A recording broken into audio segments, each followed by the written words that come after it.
Right. So then my tips. First of all, the first thing I thought you did well in your CV is you kept it short and simple. Okay. Yeah.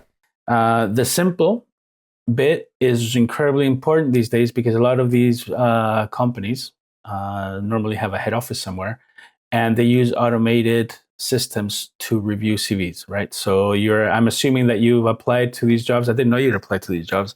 I'm assuming you've done it online through their website or through some other electronic means. Yeah. Right. So your CV chances are is going to end up in a digital pile with a bunch of other CVs, and then some person in HR somewhere is going to feed those CVs to a machine or an AI system that's going to review them. First thing that system is going to look for is readability.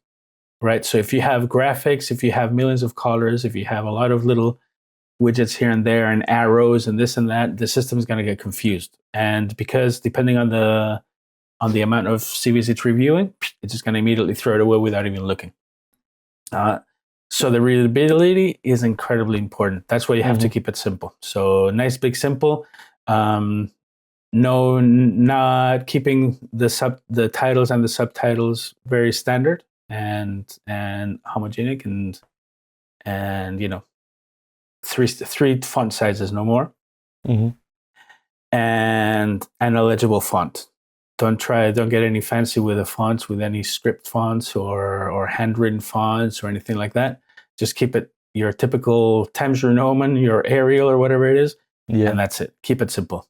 One page, right? Even for a person my level, I would expect a CV with one page. Really? Right?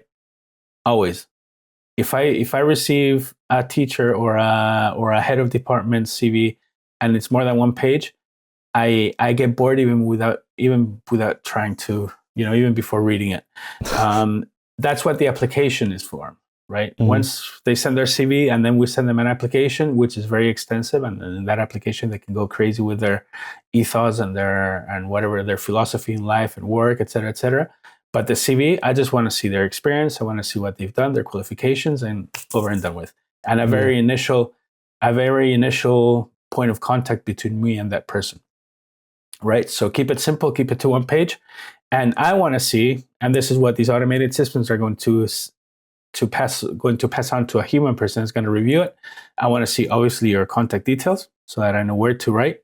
I want to see at a glance the experience you have, the skills you have, and like you say, why you are better than the rest. And that's the little bit at the top where you say your resume, basically. I'm a mechanical engineer student looking for a part-time job, and I'm a reliable as hell, right? That kind of thing. Yeah. Right. And then of course you mentioned your skills. If you do have work experience, you do that. If you don't have work experience, you want to add the skills you have acquired within your schooling if you come from school, right? I don't want to read, as an employer, I will not want to read that you were captain of the football team because that means nothing to me unless you're applying for a sports position, right? Or if you want to be training for a junior team or something. If you're not doing that, if you're applying for a job as a barista or as a waiter in a bar, that employer is not going to want to know that you were captain of the football team. However, they will want to know that one of your skills is to be able to work as a team and bring a team together to do their stuff. And not necessarily lead if you're just applying for a job for a waiter's position, but they want to know that you have the skill to be able to work with a team and you've done it before. Yeah. Right. So that's the basic general layout of a CV. You want a nice big header with your details. You want a short summary of what you're about, then your work experience, and then your skill set. Okay. Hobbies, I would take away. Yeah. Unless your hobbies are directly related to the skill set, right? Yeah. Like if you're applying for a content creator position, and one of your hobbies is doing the podcast, then by all means, put it in there. They're going to want to know, right? In fact, I'd move it up to the skills section. Yeah. Okay. So that's what I would do. But now let's break it down, right? Let's do something quantifiable.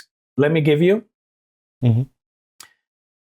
5 tips on creating CVs. Some of them I've gone through them now, but let's do it so we can put it nice on screen so that everybody, whoever is interested, can just say, okay, tip number 1, tip number 2, right?